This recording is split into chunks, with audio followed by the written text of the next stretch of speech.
Magandang umaga sa inyo lahat. Ang topic natin ngayon is about Sunday Law and Sabbath Law. Ngayon, unahin natin ang Sabbath Law. Ito ay napaloob sa Ten Commandments ang Sabbath. Ang sabi dito sa Exodus 20, verse 8, 9, and 10, alalahanin mo ang araw ng Sabbath upang ingatan itong banal. Banal ang Sabbath.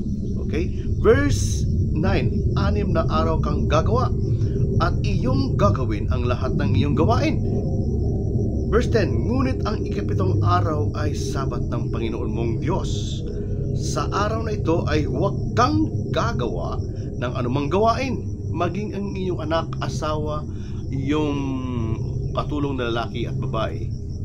It's either your stranger na kapaloob sa iyong bahay.